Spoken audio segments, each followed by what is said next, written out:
What's going on, guys? Welcome to another episode of U4 Trigun Stampede. This is episode 5, and with me, as always, I have Bluespit. hmm Yeah, I've been starting to notice that the show has been becoming a lot darker and grim you know, compared to how it was showcased in the original series back in the 90s. Yeah, I mean, I guess if episode 3 was any indication, I guess this is going to be a little bit darker than the original series was.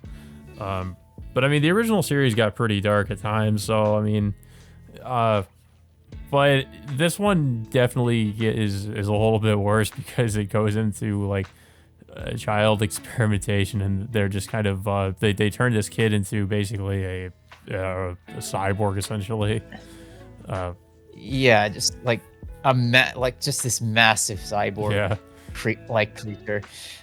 So what happens is Vash and his friends come across like this abandoned settlement, which is not reliant on plants like Genora Rock was, but instead they rely on wind power, which they have like all these different windmills in the town. However, the village suddenly just didn't have any wind to blow these windmills, so they've been pretty much running on no power for whatever how long, and it kind of flashes back to like this kid and his mother, just pretty much like I guess like they're part of this religious sect that Roberto mentions earlier on in the episode, and I guess the mother's like like a firm believer, but the son, which is, of course is Rolo, is a bit of its little bit skeptical on those beliefs. Um, so Vash and the others, of course, get into the village, with of course Vash showing signs that he's familiar with the place, until all of a sudden they're attacked by this massive cyborg, uh, intent on killing Vash.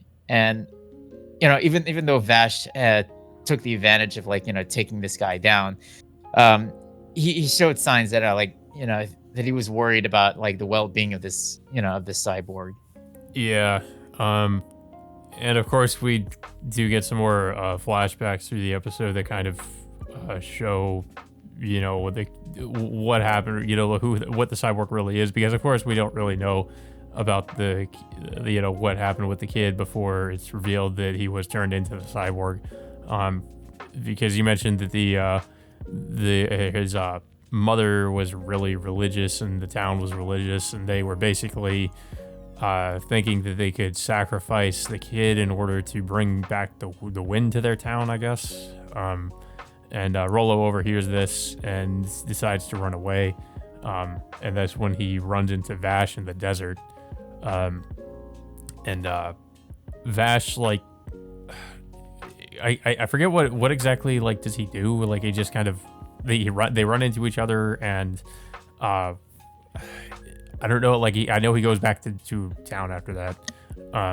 Yeah, But, I mean, well, Vash was tasked by Rolo's mother to help locate him and bring him back home. But what we also know about Rolo, that he's also dealing with a terminal illness at the same time. yeah. Probably the most notable feature about Rolo is this, like, his little scar on the left side of his face. I don't know if it's really a scar, Yeah, or it's some like kind a of birthmark or what. Yeah, something like that. Um, Yeah, but yeah, Rolo does, eventually get brought back to his family. Well, not back to his. He's basically found by the characters that we saw in the last episode, or well, episode 3, that are associated with knives, and basically they abduct Rolo, and we see them basically like how he was like injected with this some kind of drug, I guess, and then he becomes a cyborg, which is pretty messed up, and then while he's transforming, he's basically screaming for Vash to help him. yeah, and of course he eventually goes back to the village, and then goes to see his mother, but from what we can tell, I guess he must have slaughtered everyone Yeah. in that entire village, or caused them to just flee the entire village of sorts. Because we don't really see what happens, but we can assume off screen that Rolo might have killed his mother in that new form of his. Yeah, because his mother rejected him because of his appearance. Yeah, and so eventually, Vash and Wolf would eventually uh, face off against Rolo again, and this time they have the upper hand. But of course, it gets to the point where Rolo does sort of have the advantage, and then I guess holds Vash. I guess he puts Vash in a chokehold, but I guess in a way Vash, I guess he manages to get through to Rolo of sorts. As soon as when Vash is trying to reach out to Rolo, we kind of notice that Rolo is starting to get through his programming or Mhm. whatnot. But before we can find out, um, Wolfwood, of course, decides to shoot Rolo in the head and then instantly kill him right there. Yeah. Well, and of course, Wolfwood says that it was a mercy kill, like because Vash wanted to know why he did that. Yeah, like Vash is of course furious at Wolfwood for doing so, but Yeah. of course, Wolfwood continues to justify his actions. But it's revealed that there could have been more to that decision than we realized. So, the doctor who, of course, experimented on Rolo, uh, reveals that they wanted to get rid of Rolo because he was a loose end of sorts, Mm. and that it's probably the reason why Nick took the initiative to kill Rolo. Um, Maybe because he's working with that organization, or maybe he's just justifying his I, actions I to feel like he do it probably as a is mercy because if killing. in the last episode he was he had been working with Zazie the Beast, and we find out in this episode too that Zazie the Beast is working with the people who are working with knives. Yeah, and because we do see Zazie at the end of this episode, but of course they're yeah, because they are also keeping tabs on Wolfwood, um, running alongside Vash and the others to see what's going to happen. But Mm. yeah, it's interesting that not only that they've taken made several changes to the show, but they're also taking steps to I guess change up Wolfwood a bit in the show as well. Yeah, which is interesting. It seems like they're taking his character in a different direction from the original. Yeah, I mean, I'm curious if they're gonna take the step to actually make him a villain, or if he's just gonna in a way turn on knives by the end of the series. I there's a higher probability that he might turn on knives, but Yeah. it'd be a shocker that he ends up turning into an actual villain of the show. I feel like they're probably gonna have it so he does eventually turn on knives. That's probably where they're going with Yeah, it. I mean that seems like the most likely scenario. Yeah. Um, I mean, of course, like in the original series, Wolfwood also had a relationship with Millie, but with Millie not being in the show and being replaced by Roberto, that's also going to take things to a whole different direction. Yeah, yeah, I think so. I mean, they're just. It seems like they're gonna have something else going on with Wolfwood in this series, and since he doesn't have that sort of subplot anymore, I guess with him having a relationship with Millie. Um, Hmm. so yeah, I don't know. I find it interesting that they're doing something like that with his character.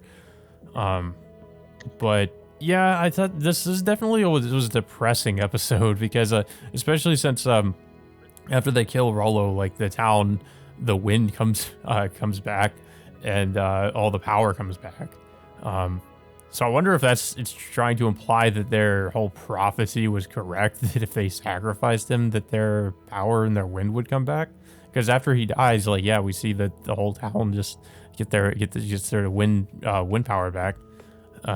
So this is pretty messed up. Um, Yeah, I mean, but there's nobody in that village to even, Yeah. Well, I guess yeah, that's the irony of it, that to there's be there. nobody living there anymore, Yeah. so, um, yeah, I thought it was an interesting episode. I thought it was decent, but yeah, definitely very different from what we're used to from the original series. I'm wondering how different a lot of these future episodes are going to be, and if any of them are going to be at all similar to some of the stuff that happened in the original series. Yeah, considering that, like I said, with all the different changes that they've made ever since the show started, with with Millie not not in the show anymore, unless I could be wrong that they could bring her back in later episodes. Yeah. But like I said, like they've made several changes, not only to like the character designs of these characters, but also character motivations as well, particularly with with Wolfwood. Mhm. Now that he's working with Knives organization, and whatever his like end goal is, it's like it's not known at this point. Yeah, it could be that he's doing it for justifiable reasons, maybe to help, so um, help out somebody or something. But we're not sure yet. So, Yeah, uh, I mean, I did mention last week that Wolfwood's motivation was to raise money for an yeah, orphanage, but I don't think that. I really doubt that this is the case for this version of Wolfwood. it's hard to say. We still don't really know much about his character in this. Um, I feel like they'll probably eventually reveal more about him, and that might give us a hint as to what he's really up to. Um, Hmm. but yeah, I don't really have too much else to say about the episode. I don't know if you have anything else to say about it. It was a good but very grim and depressing Yeah. episode at the same time. I mean, it continues to, it continues to develop Vash as, as a more sympathetic character, or how, actually displaying like Vash as a sympathizing character towards certain people, of how he doesn't take the initiative to, go through violence like other characters would. Yeah, I mean it's his pacifist nature, which I think is really going to clash with Wolfwood, who is not like that. Hmm. Um, and also because, of course, There Wolfwood also, has ulterior motives. yeah, there is another thing I want to point out, that there was a few instances that they did have some 2D animation Well, they did in in the this last episode. episode too. Mhm. Yeah, I mean, well, this episode was a little bit more prevalent than I guess the last one. Yeah, I think the last one I didn't really notice it as much, but they they did a lot more close up shots with some 2D animation here and there. yeah. I mean, it's always nice to see that there's some hand drawn animation. Yeah, Um, yeah. I mean, still the 3D animation is still pretty much top notch compared to like all the other CG animes that we've seen over in the past. yeah, I mean, I think it helps particularly with some of the character expressions that they're. It seems like there's more they can do with that in CG, or at least that Mhm. Studio Orange is able to do. Um, but yeah, guys. So that all being said, until next time, we will see you all later.